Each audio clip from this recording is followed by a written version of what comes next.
What You Want, by O. Henry.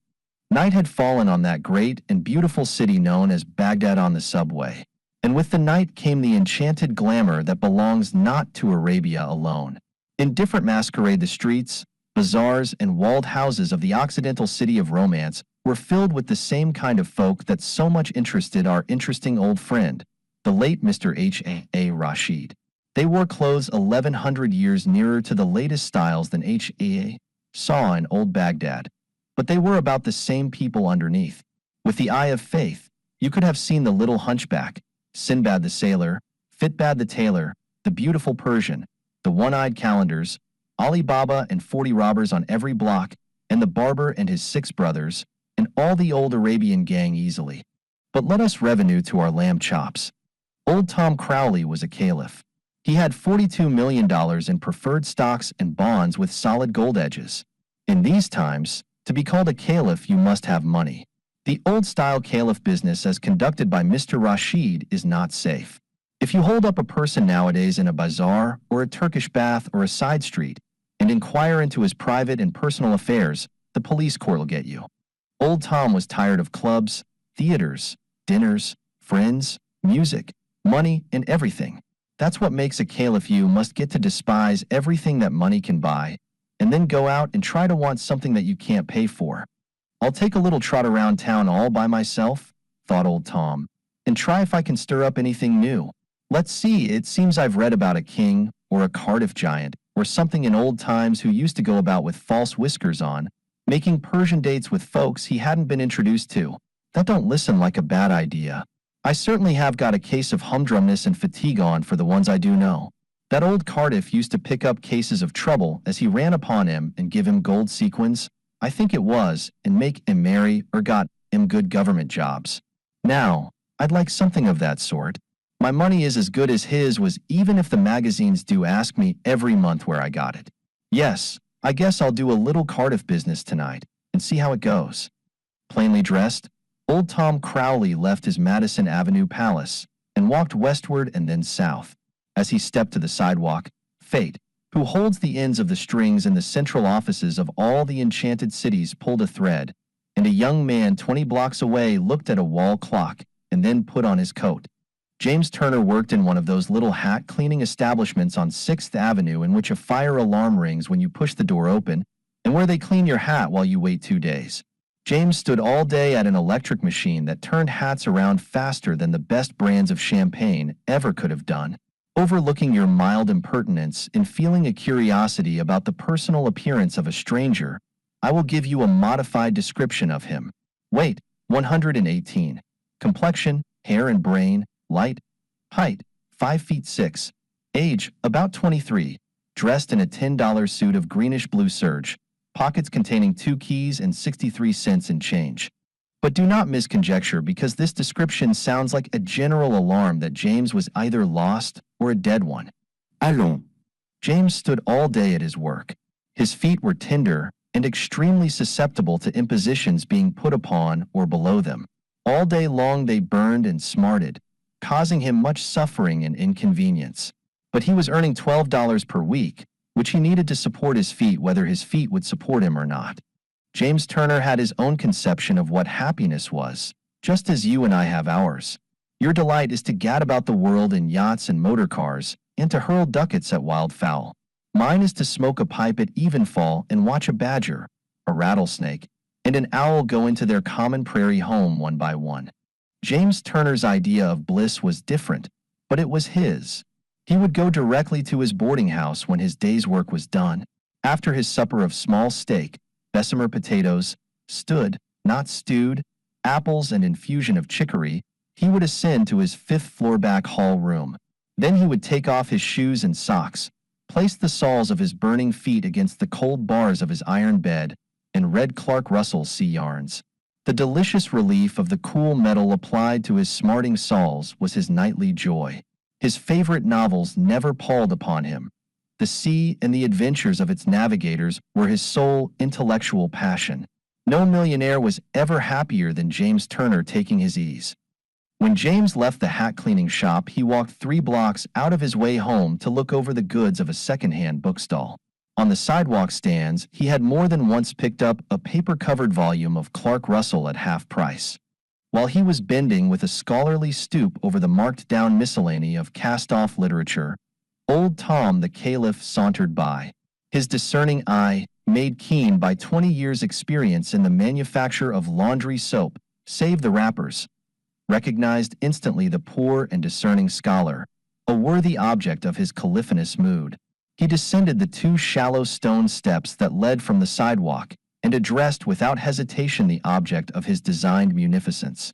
His first words were no worse than salutatory and tentative.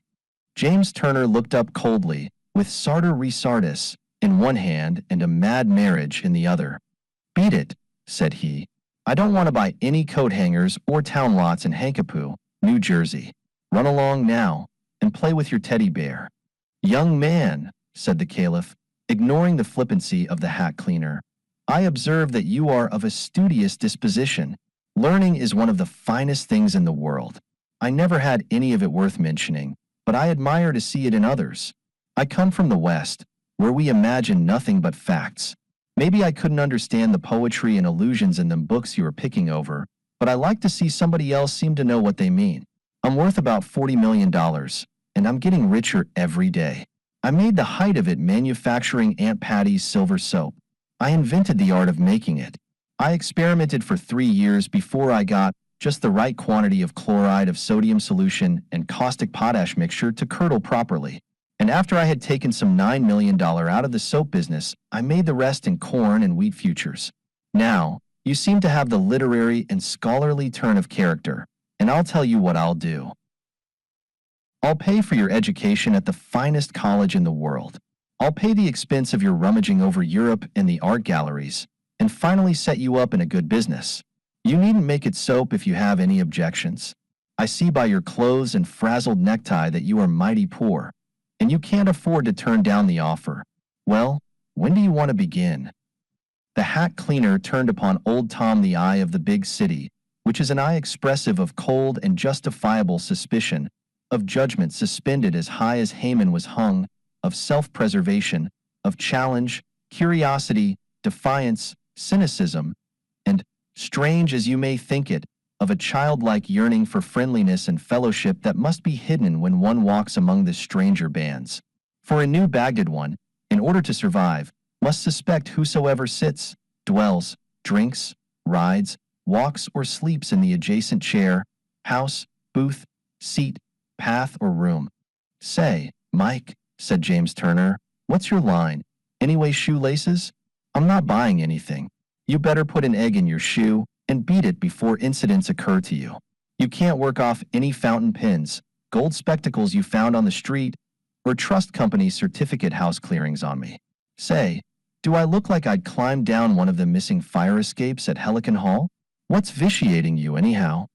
"Son," said the caliph in his most Haroonish tones, "as I said, I'm worth $40 million. I don't want to have it all put in my coffin when I die.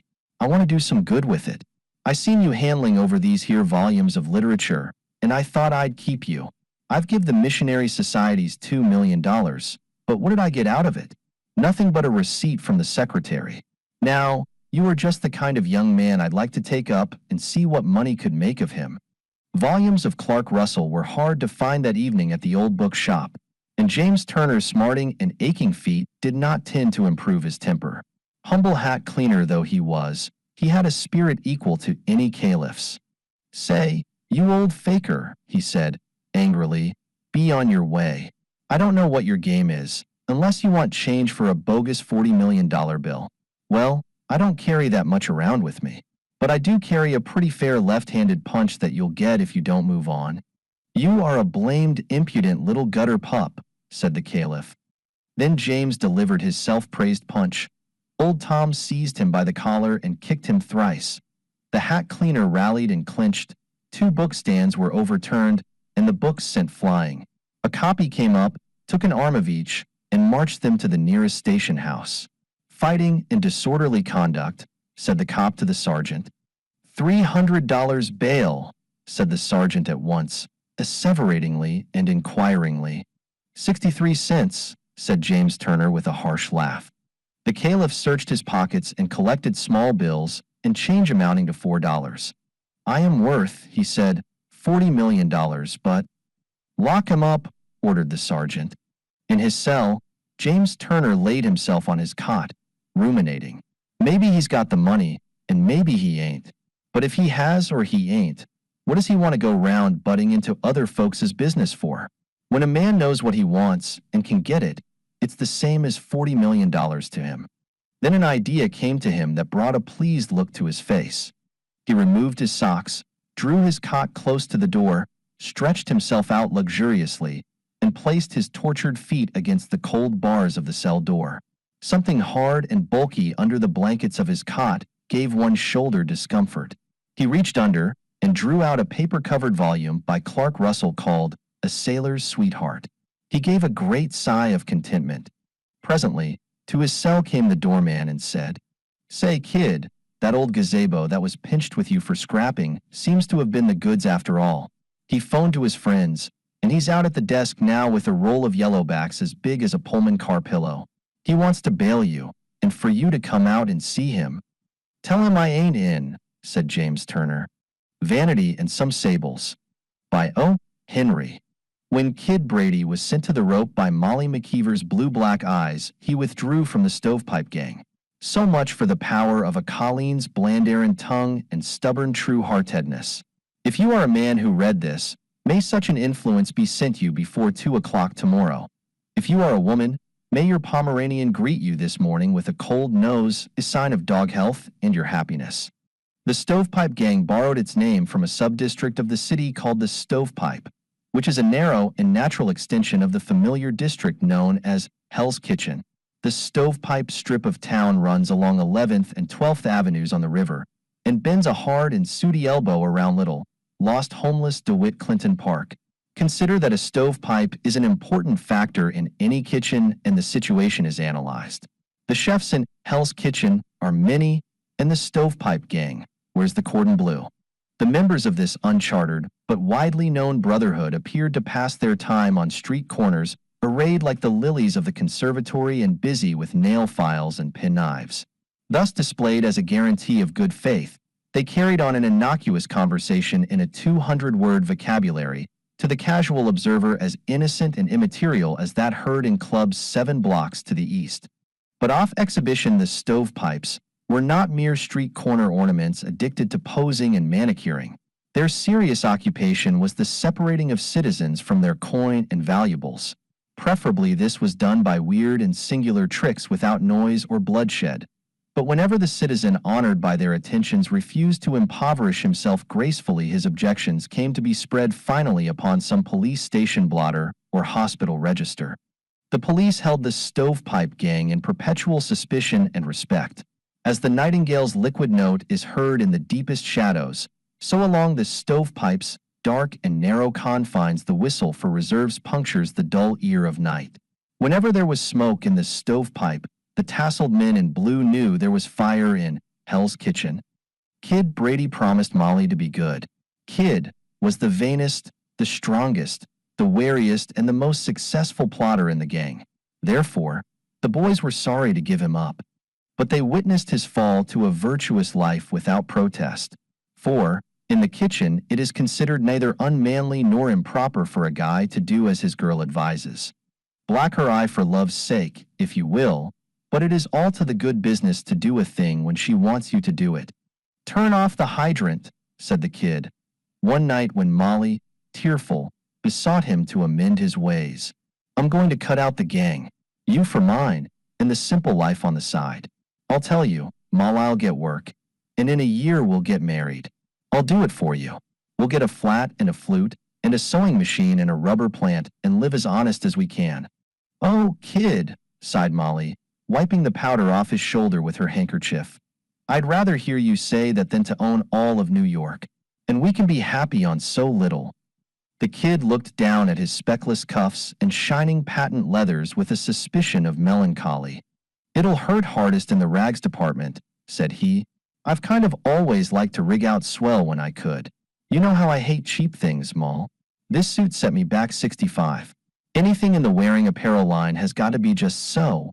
or it's to the misfit parlors for mine. If I work, I won't have so much coin to hand over to the little man with the big shears. Never mind, kid. I'll like you just as much in a blue jumper as I would in a red automobile." Before the kid had grown large enough to knock out his father, he had been compelled to learn the plumber's art. So now back to this honorable and useful profession he returned. But it was as an assistant that he engaged himself, and it is the master plumber and not the assistant who wears diamonds as large as hailstones and looks contemptuously upon the marble colonnades of Senator Clark's mansion. 8 months went by as smoothly and surely as though they had elapsed on a theater program. The kid worked away at his pipes and solder with no symptoms of backsliding. The Stovepipe Gang continued its piracy on the high avenues, cracked policemen's heads, held up late travelers, invented new methods of peaceful plundering, copied Fifth Avenue's cut of clothes and neckwear fancies, and comported itself according to its lawless bylaws. But the kid stood firm and faithful to his Molly, even though the polish was gone from his fingernails, and it took him 15 minutes to tie his purple silk ascot so that the worn places would not show. One evening he brought a mysterious bundle with him to Molly's house. "Open that, Moll," he said in his large, quiet way. "It's for you." Molly's eager fingers tore off the wrappings. She shrieked aloud, and in rushed a sprinkling of little McKeevers and Ma McKeever, dishwashy, but an undeniable relative of the late Mrs. Eve. Again Molly shrieked, and something dark and long and sinuous flew and enveloped her neck like an anaconda. "Russian sables," said the kid, pridefully, enjoying the sight of Molly's round cheek against the clinging fur. "The real thing. They don't grow anything in Russia too good for you, Moll." Molly plunged her hands into the muff, overturned a row of the family infants, and flew to the mirror. Hint for the beauty column. To make bright eyes, rosy checks, and a bewitching smile. Recipe 1 set Russian sables. Apply. When they were alone, Molly became aware of a small cake of the ice of common sense floating down the full tide of her happiness. "You're a bird, all right, kid," she admitted gratefully. "I never had any furs on before in my life. But ain't Russian sables awful expensive? Seems to me I've heard they were." "Have I ever chucked any bargain sale stuff at you, Moll?" asked the kid, with calm dignity. "Did you ever notice me leaning on the remnant counter or peering in the window of the 5 and 10? Call that scarf $250 and the muff $175, and you won't make any mistake about the price of Russian sables. The swell goods for me. Say, they look fine on you, Moll." Molly hugged the sables to her bosom in rapture, and then her smile went away little by little, and she looked the kid straight in the eye sadly and steadily. He knew what every look of hers meant, and he laughed with a faint flush upon his face. "Cut it out," he said, with affectionate roughness. "I told you I was done with that. I bought him and paid for him, all right, with my own money. Out of the money you worked for, kid. Out of $75 a month." "Sure. I've been saving up. Let's see, saved $425 in 8 months, kid." "Ah, let up," said the kid with some heat. "I had some money when I went to work. Do you think I've been holding 'em up again? I told you I'd quit. They're paid for on the square. Put 'em on and come out for a walk." Molly calmed her doubts. Sables are soothing. Proud as a queen, she went forth in the streets at the kid's side. In all that region of low-lying streets, Russian sables had never been seen before. The word sped, and doors and windows blossomed with heads eager to see the swell furs Kid Brady had given his girl. All down the street there were ohs and ahs, and the reported fabulous sum paid for the sables was passed from lip to lip, increasing as it went. At her right elbow sauntered the kid with the air of princes. Work had not diminished his love of pomp and show and his passion for the costly and genuine. On a corner they saw a group of the Stovepipe Gang loafing, immaculate. They raised their hats to the kid's girl and went on with their calm, unaccented palaver. 3 blocks behind the admired couple strolled Detective Ransom of the Central Office. Ransom was the only detective on the force who could walk abroad with safety in the Stovepipe district. He was fair-dealing and unafraid, and went there with the hypothesis that the inhabitants were human. Many liked him, and now and then one would tip off to him something that he was looking for. "What's the excitement down the street?" asked Ransom of a pale youth in a red sweater. Day out rubberin' at a set of buffalo robes Kid Brady staked his girl to, answered the youth. Some say he paid $900 for the skins. Dairy swell all right enough. I hear Brady has been working at his old trade for nearly a year, said the detective. He doesn't travel with the gang anymore, does he? He's workin', all right, said the red sweater. But say, sport, are you trailin' anything in the fur line? A job in a plumbin' shop don't match wid dim skins the kids girls got on. Ransom overtook the strolling couple on an empty street near the riverbank. He touched the kid's arm from behind. Let me see you a moment, Brady, he said quietly. His eye rested for a second on the long fur scarf thrown stylishly back over Molly's left shoulder. The kid, with his old-time police-hating frown on his face, stepped a yard or two aside with the detective. Did you go to Mrs. Heathcote's on West 7th Street yesterday to fix a leaky water pipe? Asked Ransom. I did, said the kid. What of it? The lady's $1,000 set of Russian sables went out of the house about the same time you did. The description fits the ones this lady has on. To H. Harlem with you, cried the kid, angrily. You know I've cut out that sort of thing, Ransom.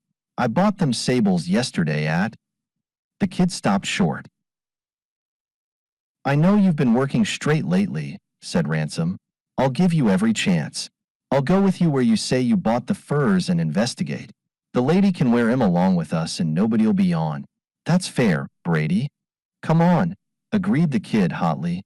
And then he stopped suddenly in his tracks and looked with an odd smile at Molly's distressed and anxious face. No use, he said, grimly. They're the Heathcote sables, all right. You'll have to turn 'em over, Moll, but they ain't too good for you if they cost $1 million. Molly, with anguish in her face, hung upon the kid's arm.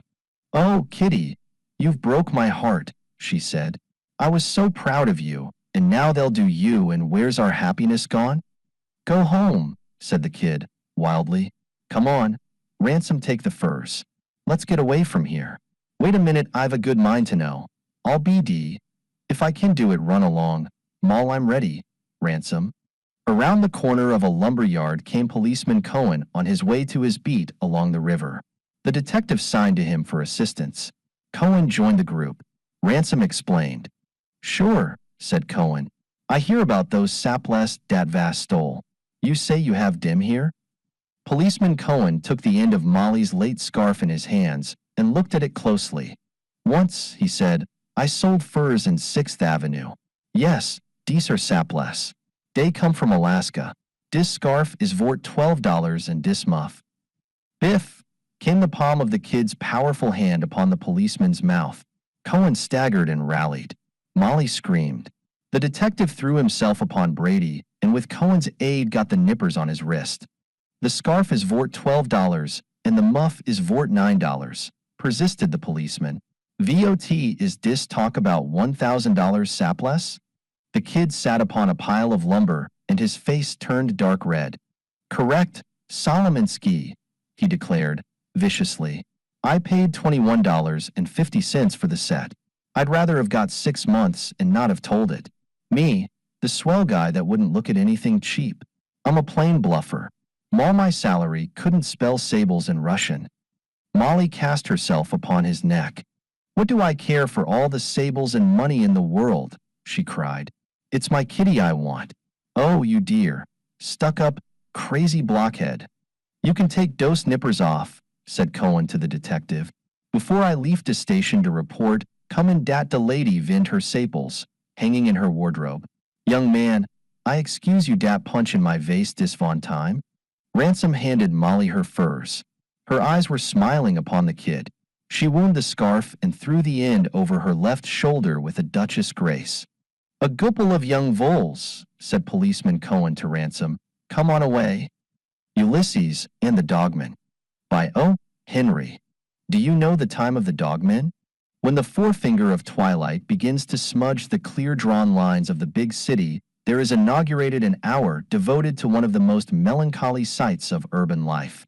Out from the towering flat crags and apartment peaks of the cliff dwellers of New York steals an army of beings that were once men. Even yet they go upright upon 2 limbs and retain human form and speech, but you will observe that they are behind animals in progress. Each of these beings follows a dog, to which he is fastened by an artificial ligament. These men are all victims to Circe.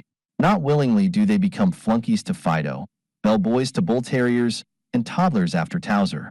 Modern Circe, instead of turning them into animals, has kindly left the difference of a 6-foot leash between them. Every one of those dogmen has been either cajoled, bribed, or commanded by his own particular Circe to take the dear household pet out for an airing. By their faces and manner, you can tell that the dogmen are bound in a hopeless enchantment. Never will there come even a dog-catcher Ulysses to remove the spell. The faces of some are stonily set. They are past the commiseration, the curiosity, or the jeers of their fellow beings. Years of matrimony, of continuous compulsory canine constitutionals, have made them callous.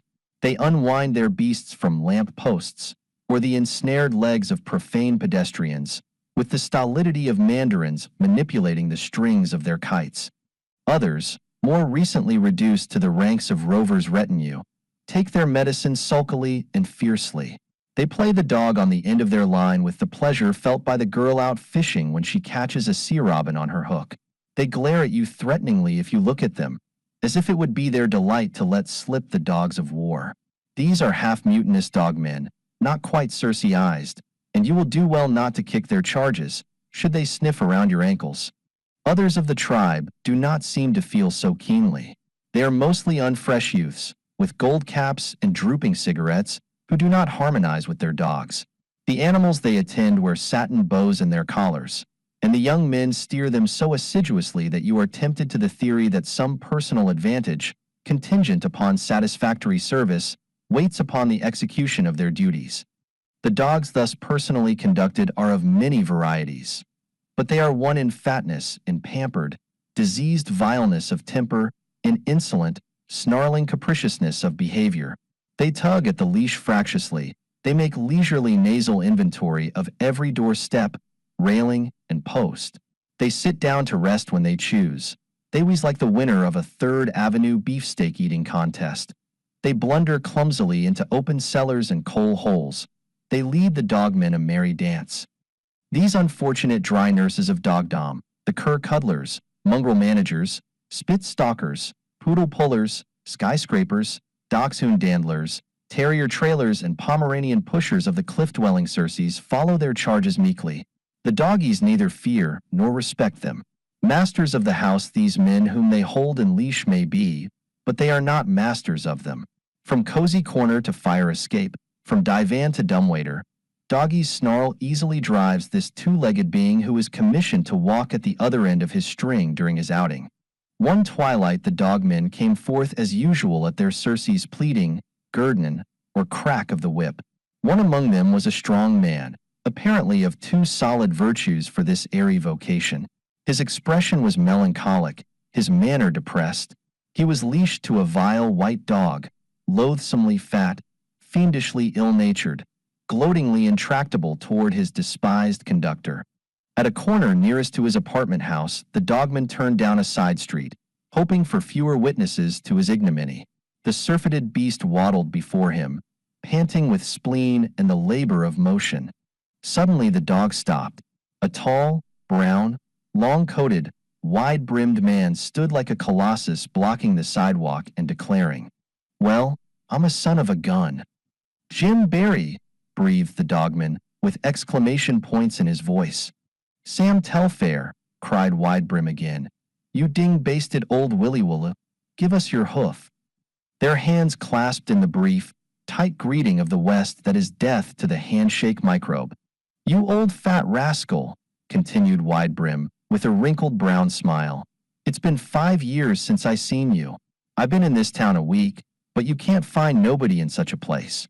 Well, you dinged old married man, how are they coming?" Something mushy and heavily soft like raised dough leaned against Jim's leg and chewed his trousers with a yeasty growl.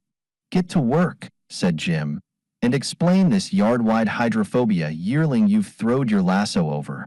Are you the poundmaster of this burg? Do you call that a dog, or what?" "I need a drink," said the dogman, dejected at the reminder of his old dog of the sea. "Come on." Hard by was a cafe. 'Tis ever so in the big city. They sat at a table, and the bloated monster yelped and scrambled at the end of his leash to get at the cafe cat. "Whiskey," said Jim to the waiter. "Make it two," said the dogman. "You're fatter," said Jim, "and you look subjugated. I don't know about the East agreeing with you. All the boys asked me to hunt you up when I started. Sandy King, he wanted the Klondike. Watson Burrell, he married the oldest Peters girl. I made some money buying beeves, and I bought a lot of wild land up on the Little Powder. Going to fence next fall. Bill Rollins, he's gone to farming. You remember Bill, of course. He was courting Marcella. Excuse me, Sam.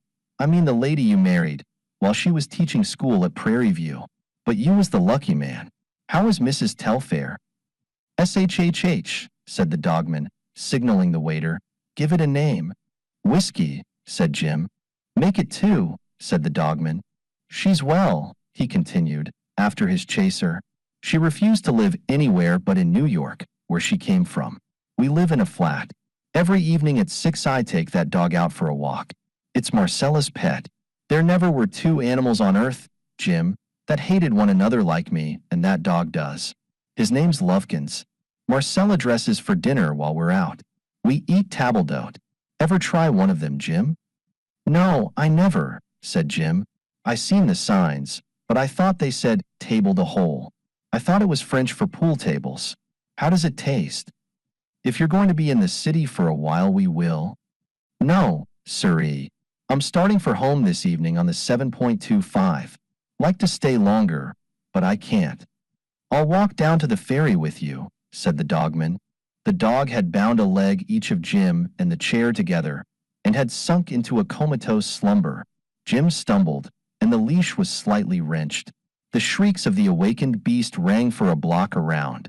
"If that's your dog," said Jim, when they were on the street again, "what's to hinder you from running that habeas corpus you've got around his neck over a limb and walking off and forgetting him?" "I'd never dare to," said the dogman, awed at the bold proposition. "He sleeps in the bed. I sleep on a lounge. He runs howling to Marcella if I look at him. Some night, Jim, I'm going to get even with that dog. I've made up my mind to do it. I'm going to creep over with a knife and cut a hole in his mosquito bar so they can get into him. See if I don't do it." "You ain't yourself, Sam Telfair. You ain't what you was once. I don't know about these cities and flats over here. With my own eyes, I seen you stand off both the Tillotson boys in Prairie View with the brass faucet out of a molasses barrel. And I seen you rope and tie the wildest steer on Little Powder in 39 1-2. "I did, didn't I?" said the other, with a temporary gleam in his eye. "But that was before I was dogmatized." "Does Mrs. Telfair?" began Jim. "Hush," said the dogman. "Here's another cafe." They lined up at the bar. The dog fell asleep at their feet. "Whiskey," said Jim. "Make it two," said the dogman. "I thought about you," said Jim, "when I bought that wild land. I wished you was out there to help me with the stock." "Last Tuesday," said the dogman, "he bit me on the ankle because I asked for cream in my coffee. He always gets the cream." "You'd like Prairie View now," said Jim. "The boys from the roundups for 50 miles around right in there. One corner of my pasture is in 16 miles of the town. There's a straight 40 miles of wire on one side of it.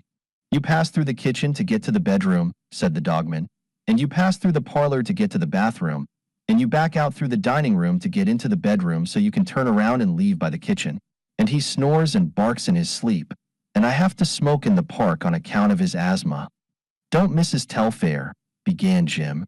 "Oh, shut up," said the dogman. "What is it this time?" "Whiskey," said Jim. "Make it two," said the dogman. "Well, I'll be racking along down toward the ferry," said the other.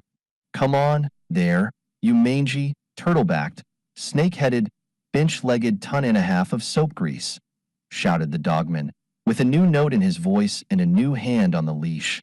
The dog scrambled after them, with an angry whine at such unusual language from his guardian. At the foot of 23rd Street, the dogman led the way through swinging doors. "Last chance," said he. "Speak up." "Whiskey," said Jim. "Make it two," said the dogman. "I don't know," said the ranchman, "where I'll find the man I want to take charge of the Little Powder outfit. I want somebody I know something about. Finest stretch of prairie and timber you ever squinted your eye over, Sam. Now, if you was. Speaking of hydrophobia, said the dogman, the other night he chewed a piece out of my leg because I knocked a fly off of Marcella's arm. It ought to be cauterized, says Marcella, and I was thinking so myself. I telephones for the doctor, and when he comes Marcella says to me, help me hold the poor dear while the doctor fixes his mouth. Oh, I hope he got no virus on any of his toofies when he bit you. Now what do you think of that? Does Mrs. Telfair, began Jim. Oh, drop it, said the dogman. Come again. Whiskey, said Jim. Make it two, said the dogman. They walked on to the ferry. The ranchman stepped to the ticket window. Suddenly the swift landing of 3 or 4 heavy kicks was heard. The air was rent by piercing canine shrieks, and a pained, outraged, lubberly, bow-legged pudding of a dog ran frenziedly up the street alone. Ticket to Denver, said Jim. Make it 2, shouted the ex-dogman, reaching for his inside pocket. To Thanksgiving Day, gentlemen. By O. Henry. There is one day that is ours. There is one day when all we Americans who are not self-made go back to the old home to eat saleratus biscuits and marvel how much nearer to the porch the old pump looks than it used to. Bless the day. President Roosevelt gives it to us. We hear some talk of the Puritans, but don't just remember who they were. Bet we can lick 'em, anyhow, if they try to land again. Plymouth Rocks?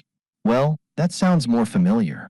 Lots of us have had to come down to hens since the Turkey Trust got its work in. But somebody in Washington is leaking out advance information to him about these Thanksgiving proclamations. The big city east of the cranberry bogs has made Thanksgiving Day an institution. The last Thursday in November is the only day in the year on which it recognizes the part of America lying across the ferries. It is the one day that is purely American.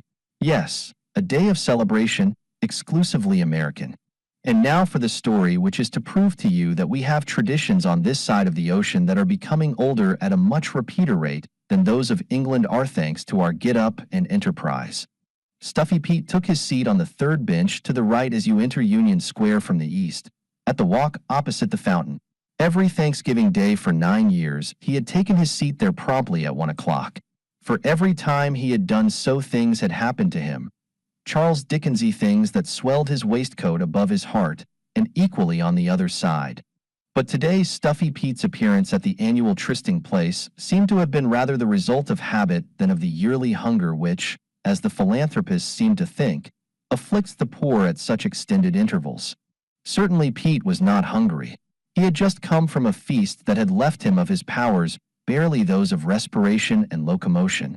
His eyes were like 2 pale gooseberries firmly embedded in a swollen and gravy-smeared mask of putty.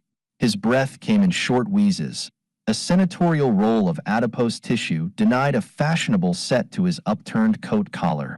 Buttons that had been sewed upon his clothes by kind Salvation fingers a week before flew like popcorn, strewing the earth around him. Ragged he was, with a split shirt front open to the wishbone. But the November breeze, carrying fine snowflakes, brought him only a grateful coolness. For Stuffy Pete was overcharged with the caloric produced by a super bountiful dinner, beginning with oysters and ending with plum pudding, and including, it seemed to him, all the roast turkey and baked potatoes and chicken salad and squash pie and ice cream in the world. Wherefore he sat, gorged, and gazed upon the world with after-dinner contempt. The meal had been an unexpected one. He was passing a red brick mansion near the beginning of Fifth Avenue, in which lived 2 old ladies of ancient family and a reverence for traditions. They even denied the existence of New York and believed that Thanksgiving Day was declared solely for Washington Square. One of their traditional habits was to station a servant at the postern gate with orders to admit the first hungry wayfarer that came along after the hour of noon had struck, and banquet him to a finish. Stuffy Pete happened to pass by on his way to the park, and the seneschals gathered him in and upheld the custom of the castle. After Stuffy Pete had gazed straight before him for 10 minutes, he was conscious of a desire for a more varied field of vision. With a tremendous effort, he moved his head slowly to the left, and then his eyes bulged out fearfully, and his breath ceased, and the rough-shod ends of his short legs wriggled and rustled on the gravel. for the old gentleman was coming across 4th Avenue toward his bench. Every Thanksgiving Day for 9 years the old gentleman had come there and found Stuffy Pete on his bench. That was a thing that the old gentleman was trying to make a tradition of. Every Thanksgiving Day for 9 years he had found Stuffy there, and had led him to a restaurant and watched him eat a big dinner. They do those things in England unconsciously. But this is a young country, and 9 years is not so bad. The old gentleman was a staunch American patriot and considered himself a pioneer in American tradition. In order to become picturesque, we must keep on doing one thing for a long time without ever letting it get away from us. Something like collecting the weekly dimes in industrial insurance, or cleaning the streets. The old gentleman moved, straight and stately, toward the institution that he was rearing. Truly, the annual feeding of Stuffy Pete was nothing national in its character, such as the Magna Carta or jam for breakfast was in England. But it was a step. It was almost feudal. It showed, at least, that a custom was not impossible to new via him, America. The old gentleman was thin and tall and 60. He was dressed all in black, and wore the old-fashioned kind of glasses that won't stay on your nose. His hair was whiter and thinner than it had been last year, and he seemed to make more use of his big, knobby cane with the crooked handle. As his established benefactor came up, Stuffy wheezed and shuddered like some woman's overfat pug when a street dog bristles up at him. He would have flown, but all the skill of Santos Dumont could not have separated him from his bench. Well had the myrmidons of the 2 old ladies done their work. "Good morning," said the old gentleman. "I am glad to perceive that the vicissitudes of another year have spared you to move in health about the beautiful world. For that blessing alone this day of Thanksgiving is well proclaimed to each of us. If you will come with me, my man, I will provide you with a dinner that should make your physical being accord with the mental." That is what the old gentleman said every time. Every Thanksgiving Day for 9 years. The words themselves almost formed an institution. Nothing could be compared with them except the Declaration of Independence. Always before they had been music in Stuffy's ears. But now he looked up at the old gentleman's face with tearful agony in his own. The fine snow almost sizzled when it fell upon his perspiring brow. But the old gentleman shivered a little and turned his back to the wind. Stuffy had always wondered why the old gentleman spoke his speech rather sadly. He did not know that it was because he was wishing every time that he had a son to succeed him.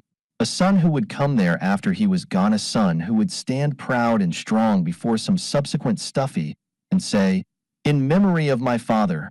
Then it would be an institution. But the old gentleman had no relatives. He lived in rented rooms in one of the decayed old family brownstone mansions in one of the quiet streets east of the park. In the winter he raised fuchsias in a little conservatory the size of a steamer trunk. In the spring he walked in the Easter parade. In the summer he lived at a farmhouse in the New Jersey hills and sat in a wicker armchair, speaking of a butterfly, the Ornithoptera amphrisius, that he hoped to find some day. In the autumn he fed Stuffy a dinner. These were the old gentleman's occupations. Stuffy Pete looked up at him for a half-minute, stewing and helpless in his own self-pity. The old gentleman's eyes were bright with the giving pleasure. His face was getting more lined each year, but his little black necktie was in as jaunty a bow as ever, and the linen was beautiful and white, and his gray mustache was curled carefully at the ends. And then Stuffy made a noise that sounded like peas bubbling in a pot. Speech was intended, and as the old gentleman had heard the sounds 9 times before, he rightly construed them into Stuffy's old formula of acceptance. "Thank ye, sir. I'll go with ye, and much obliged. I'm very hungry, sir." The coma of repletion had not prevented from entering Stuffy's mind the conviction that he was the basis of an institution. His Thanksgiving appetite was not his own. It belonged by all the sacred rights of established custom, if not by the actual statute of limitations, to this kind old gentleman who bad preempted it. True, America is free, but in order to establish tradition, someone must be a repetend, repeating decimal. The heroes are not all heroes of steel and gold. See one here that wielded only weapons of iron, badly silvered and tin. The old gentleman led his annual protege southward to the restaurant and to the table where the feast had always occurred. They were recognized. "Here comes the old guy," said a waiter. Dat blows dat same bum to a meal every Thanksgiving." The old gentleman sat across the table, glowing like a smoked pearl at his cornerstone of future ancient tradition. The waiters heaped the table with holiday food and stuffy. With a sigh that was mistaken for hunger's expression, raised knife and fork and carved for himself a crown of imperishable bay. No more valiant hero ever fought his way through the ranks of an enemy. Turkey, chops, soups, vegetables, pies, disappeared before him as fast as they could be served. Gorged nearly to the uttermost when he entered the restaurant, the smell of food had almost caused him to lose his honor as a gentleman, but he rallied like a true knight. He saw the look of beneficent happiness on the old gentleman's face, a happier look than even the fuchsias and the Ornithoptera amphrisius had ever brought to it. He had not the heart to see it wane. In an hour Stuffy leaned back with a battle won. "Thank ye kindly, sir." He puffed like a leaky steam pipe. "Thank ye kindly for a hearty meal." Then he arose heavily with glazed eyes and started toward the kitchen. A waiter turned him about like a top and pointed him toward the door. The old gentleman carefully counted out $1.30 in silver change, leaving 3 nickels for the waiter. They parted as they did each year at the door, the old gentleman going south, Stuffy north. Around the first corner Stuffy turned and stood for 1 minute. Then he seemed to puff out his rags as an owl puffs out his feathers, and fell to the sidewalk like a sun-stricken horse. When the ambulance came, the young surgeon and the driver cursed softly at his weight. There was no smell of whiskey to justify a transfer to the patrol wagon, so Stuffy and his 2 dinners went to the hospital. There they stretched him on a bed and began to test him for strange diseases, with the hope of getting a chance at some problem with the bare steel. And lo, an hour later another ambulance brought the old gentleman, and they laid him on another bed and spoke of appendicitis, for he looked good for the bill. But pretty soon one of the young doctors met one of the young nurses whose eyes he liked, and stopped to chat with her about the cases. "That nice old gentleman over there, now," he said, "you wouldn't think that was a case of almost starvation. Proud old family, I guess. He told me he hadn't eaten a thing for 3 days. 2 renegades." By O. Henry. In the Gate City of the South, the Confederate veterans were reuniting, and I stood to see them march, beneath the tangled flags of the great conflict, to the hall of their oratory and commemoration. While the irregular and halting line was passing, I made onslaught upon it, and dragged from the ranks my friend Barnard O'Keefe, who had no right to be there, for he was a Northerner born and bred. And what should he be doing hallooing for the stars and bars among those gray and moribund veterans? And why should he be trudging, with his shining, martial, humorous, broad face, among those warriors of a previous and alien generation? I say I dragged him forth, and held him till the last hickory leg and waving goatee had stumbled past. And then I hustled him out of the crowd into a cool interior. For the Gate City was stirred that day, and the hand organs wisely eliminated, marching through Georgia, from their repertories. "Now, what deviltry are you up to?" I asked of O'Keefe when there were a table and things and glasses between us. O'Keefe wiped his heated face and instigated a commotion among the floating ice in his glass before he chose to answer. "I am assisting at the wake," said he, "of the only nation on earth that ever did me a good turn. As one gentleman to another, I am ratifying and celebrating the foreign policy of the late Jefferson Davis, as fine a statesman as ever settled the financial question of a country. Equal ratio, that was his platform. A barrel of money for a barrel of flour, a pair of $20 bills for a pair of boots, a hatful of currency for a new hat. Say, ain't that simple compared with W.J. B's little old oxidized plank? What talk is this?" I asked. "Your financial digression is merely a subterfuge. Why were you marching in the ranks of the Confederate veterans?" "Because, my lad," answered O'Keefe, "the Confederate government in its might and power interposed to protect and defend Barnard O'Keefe against immediate and dangerous assassination at the hands of a bloodthirsty foreign country, after the United States of America had overruled his appeal for protection, and had instructed Private Secretary Cortelyou to reduce his estimate of the Republican majority for 1905 by 1 vote. "Come, Barney," said I, "the Confederate States of America has been out of existence nearly 40 years. You do not look older yourself. When was it that the deceased government exerted its foreign policy in your behalf?" "For months ago," said O'Keefe, promptly. "The infamous foreign power I alluded to is still staggering from the official blow dealt it by Mr. Davis's contraband aggregation of states. That's why you see me cake, walking with the ex-rebs to the illegitimate tune about Simmon, seeds, and cotton. I vote for the great father in Washington, but I am not going back on Mars, Jeff. You say the Confederacy has been dead 40 years? Well, if it hadn't been for it, I'd have been breathing today with soul so dead I couldn't have whispered a single cuss word about my native land. The O'Keefes are not overburdened with ingratitude." I must have looked bewildered. "The war was over," I said vacantly. O'Keefe laughed loudly, scattering my thoughts. "Ask old Doc Milliken if the war is over," he shouted, hugely diverted.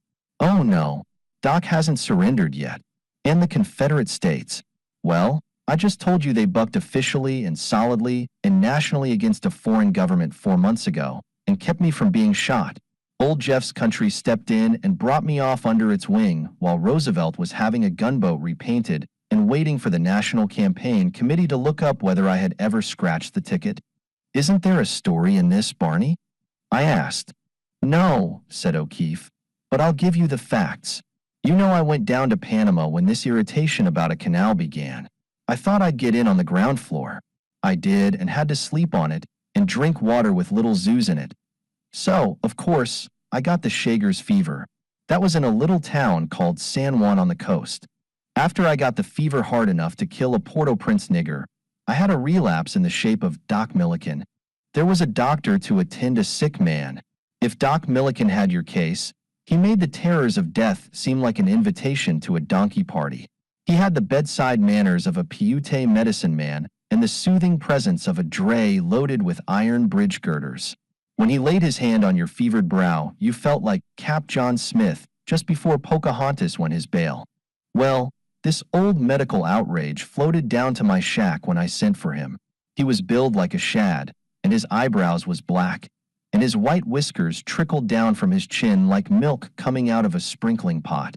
He had a nigger boy along carrying an old tomato can full of calomel and a saw. Doc felt my pulse, and then he began to mess up some calomel with an agricultural implement that belonged to the trowel class. "I don't want any death mask made yet, Doc," I says, "nor my liver put in a plaster of Paris cast. I'm sick, and it's medicine I need, not frescoing." "You're a blame Yankee, ain't you?"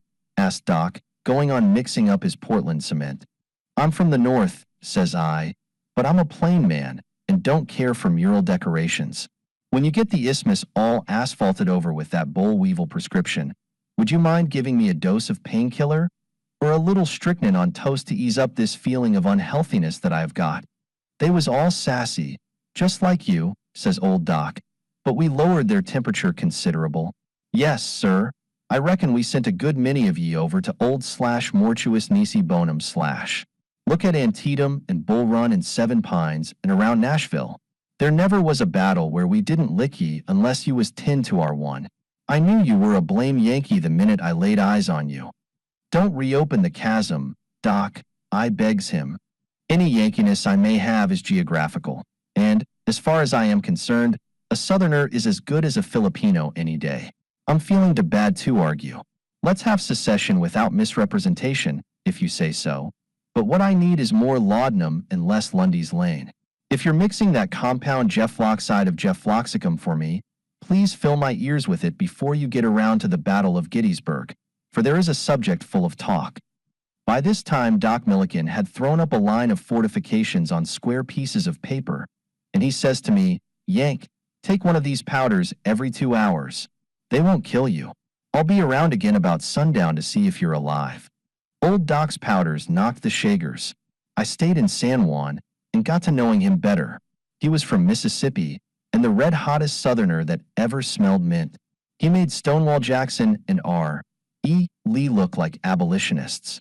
He had a family somewhere down near Yazoo City, but he stayed away from the States on account of an uncontrollable liking he had for the absence of a Yankee government.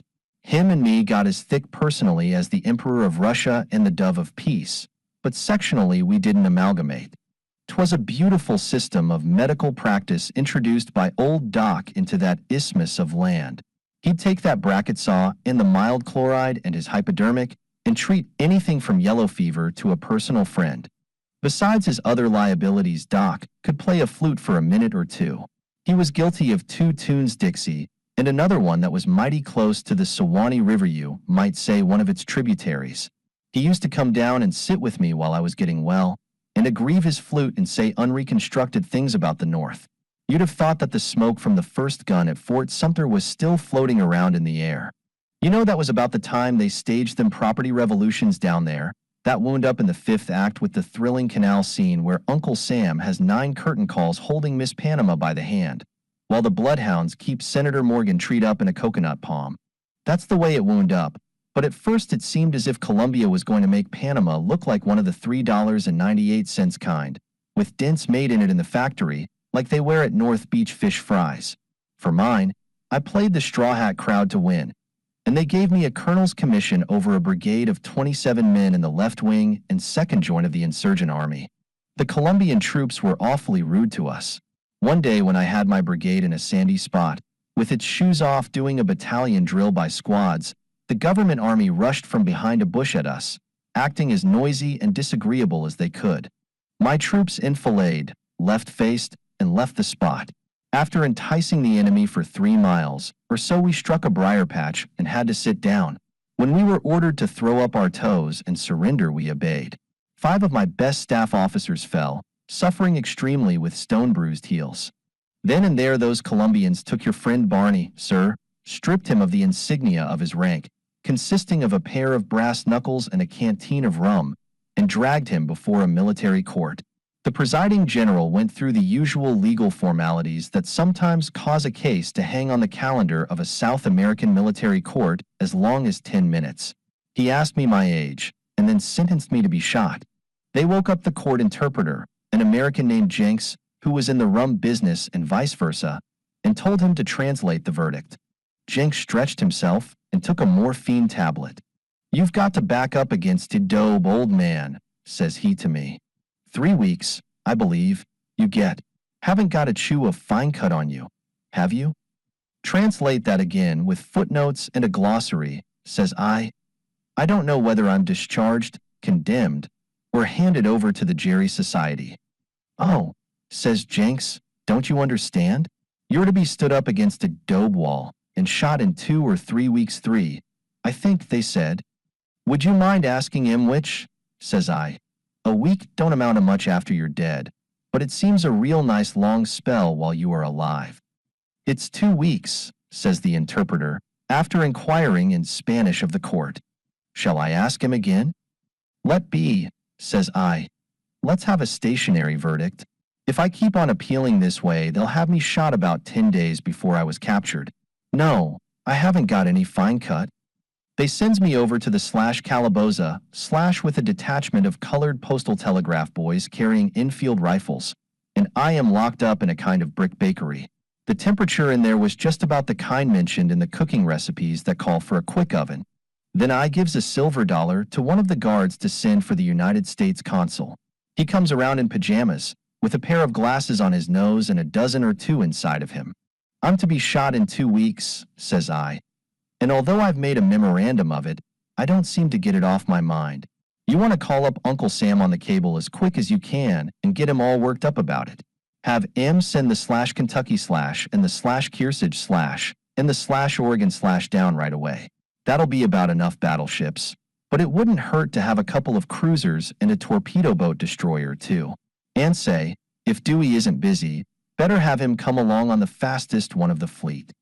Now, see here, O'Keefe, says the consul, getting the best of a hiccup, what do you want to bother the State Department about this matter for? Didn't you hear me? Says I. I'm to be shot in 2 weeks. Did you think I said I was going to a lawn party? And it wouldn't hurt if Roosevelt could get the Japs to send down the /Yellow Yamtascookum/ or the /Ogottosing/, or some other first-class cruisers to help. It would make me feel safer. Now, what you want, says the consul, is not to get excited. I'll send you over some chewing tobacco and some banana fritters when I go back. The United States can't interfere in this.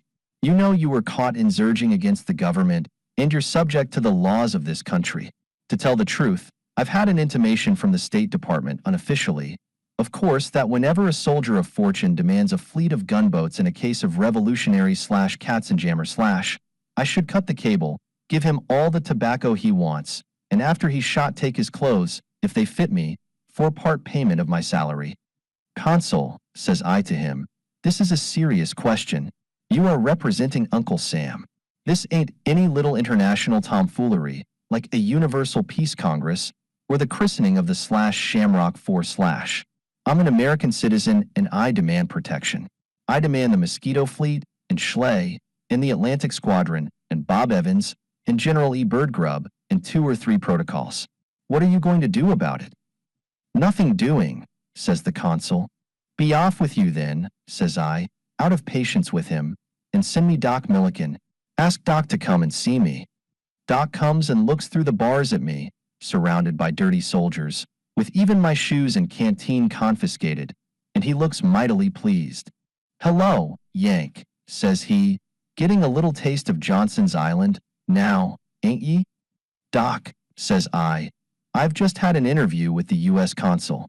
I gather from his remarks that I might just as well have been caught selling suspenders in Kishinev under the name of Rosenstein as to be in my present condition. It seems that the only maritime aid I am to receive from the United States is some Navy plug to chew. Doc, says I, can't you suspend hostility on the slavery question long enough to do something for me? It ain't been my habit, Doc Milliken answers, to do any painless dentistry when I find a Yank cutting an eye tooth. So the Stars and Stripes ain't lending any Marines to shell the huts of the Colombian cannibals, hey? Oh, say, can you see by the dawn's early light the Star-Spangled Banner has fluked in the fight? What's the matter with the War Department, hey? It's a great thing to be a citizen of a gold standard nation, ain't it? Rub it in, Doc, all you want, says I. I guess we're weak on foreign policy. For a Yank, says Doc, putting on his specs and talking more mild, you ain't so bad. If you had come from below the line, I reckon, I would have liked you right smart. Now since your country has gone back on you, you have to come to the old doctor whose cotton you burned and whose mules you stole and whose niggers you freed to help you. Ain't that so, Yank? It is, says I heartily, and let's have a diagnosis of the case right away. For in 2 weeks' time, all you can do is to hold an autopsy, and I don't want to be amputated if I can help it. Now, says Doc, businesslike, it's easy enough for you to get out of this scrape. Money'll do it. You've got to pay a long string of him from General Pomposo down to this anthropoid ape guarding your door. About $10,000 will do the trick. Have you got the money? Me? Says I. I've got $1 chili dollar, 2/real/pieces, and a /medio/. Then if you've any last words, utter 'em, says that old Reb. The roster of your financial budget sounds quite much to be like the noise of a requiem. Change the treatment, says I. I admit that I'm short. Call a consultation, or use radium, or smuggle me in some saws or something. Yank, says Doc Milliken, I've a good notion to help you. There's only one government in the world that can get you out of this difficulty, and that's the Confederate States of America, the grandest nation that ever existed. Just as you said to me, I says to Doc, why, the Confederacy ain't a nation. It's been absolved 40 years ago. That's a campaign lie, says Document. She's running along as solid as the Roman Empire. She's the only hope you've got. Now, you, being a Yank, have got to go through with some preliminary obsequies before you can get official aid. You've got to take the oath of allegiance to the Confederate government. Then I'll guarantee she does all she can for you. What do you say, Yank? It's your last chance. If you're fooling with me, Doc, I answers, you're no better than the United States. But as you say it's the last chance, hurry up and swear me. I always did like the corn whiskey and possum anyhow. I believe I'm half Southerner by nature. I'm willing to try the Ku Klux in place of the khaki. Get brisk. Doc Milliken thinks a while, and then he offers me this oath of allegiance to take without any kind of a chaser. I, Barnard O'Keefe, Yank, being of sound body but a Republican mind, hereby swear to transfer my fealty, respect, and allegiance to the Confederate States of America and the government thereof in consideration of said government, through its official acts and powers, obtaining my freedom and release from confinement and sentence of death, brought about by the exuberance of my Irish proclivities and my general pisonness as a Yank. I repeated these words after Doc, but they seemed to me a kind of hocus pocus, and I don't believe any life insurance company in the world would have issued me a policy on the strength of him. Doc went away saying he would communicate with his government immediately. Say you can imagine how I felt me to be shot in 2 weeks and my only hope for help being in a government that's been dead so long that it isn't even remembered except on Decoration Day and when Joe Wheeler signs the voucher for his paycheck. But it was all there was in sight. And somehow I thought Doc Milliken had something up his old alpaca sleeve that wasn't all foolishness. Around to the jail comes old Doc again in about a week. I was flea-bitten, a mite sarcastic, and fundamentally hungry. Any Confederate ironclads in the offing? I asks. Do you notice any sounds resembling the approach of Jeb Stuart's cavalry overland or Stonewall Jackson sneaking up in the rear? If you do, I wish you'd say so. It's too soon yet for help to come, says Doc. The sooner the better, says I. I don't care if it gets in fully 15 minutes before I am shot, and if you happen to lay eyes on Beauregard or Albert Sidney Johnston or any of the relief corps, wag 'em to hike along. There's been no answer received yet, says Doc. Don't forget, says I, that there's only 4 days more. I don't know how you propose to work this thing, Doc, I says to him. But it seems to me I'd sleep better if you had got a government that was alive and on the map like Afghanistan or Great Britain or Old Man Kruger's kingdom to take this matter up. I don't mean any disrespect to your Confederate states, but I can't help feeling that my chances of being pulled out of this scrape was decidedly weakened when General Lee surrendered. It's your only chance, said Doc. Don't quarrel with it. What did your own country do for you? It was only 2 days before the morning I was to be shot, when Doc Milliken came around again. All right, Yank, says he. Help's come. The Confederate States of America is going to apply for your release. The representatives of the government arrived on a fruit steamer last night. Bully, says I bully for you, Doc. I suppose it's Marines with a Gatling. I'm going to love your country all I can for this. Negotiations, says old Doc, will be opened between the two governments at once. You will know later today if they are successful. About 4 in the afternoon a soldier in red trousers brings a paper round to the jail, and they unlocks the door and I walks out. The guard at the door bows and I bows, and I steps into the grass and wades around to Doc Milliken's shack. Doc was sitting in his hammock playing Dixie, soft and low and out of tune, on his flute. I interrupted him at look away, and shook his hand for 5 minutes. I never thought, says Doc, taking a chew fretfully, that I'd ever try to save any blame Yank's life. But, Mr. O'Keefe, I don't see but what you are entitled to be considered part human, anyhow. I never thought Yanks had any of the rudiments of decorum and laudability about them. I reckon I might have been too aggregative in my tabulation. But it ain't me you want to thank, it's the Confederate States of America. And I'm much obliged to him, says I. It's a poor man that wouldn't be patriotic with a country that saved his life. I'll drink to the stars and bars whenever there's a flagstaff and a glass convenient. But where, says I, are the rescuing troops? If there was a gun fired or a shell burst, I didn't hear it. Doc Milliken raises up and points out the window with his flute at the banana steamer loading with fruit. Yank, says he, there's a steamer that's going to sail in the morning. If I was you, I'd sail on it. The Confederate government's done all it can for you. There wasn't a gun fired. The negotiations were carried on secretly between the two nations by the purser of that steamer. I got him to do it because I didn't want to appear in it. $12,000 was paid to the officials in bribes to let you go. Man, says I, sitting down hard, 12,000, how will I ever? Who could have? Where did the money come from? Yazoo City, says Doc Milliken. I've got a little saved up there. 2 barrels full. It looks good to these Colombians. 'Twas Confederate money, every dollar of it. Now do you see why you'd better leave before they try to pass some of it on an expert? I do, says I. Now let's hear you give the password, says Doc Milliken. Hurrah for Jeff Davis, says I. Correct, says Document. And let me tell you something. The next tune I learn on my flute is going to be Yankee Doodle. I reckon there's some Yanks that are not so pisin'.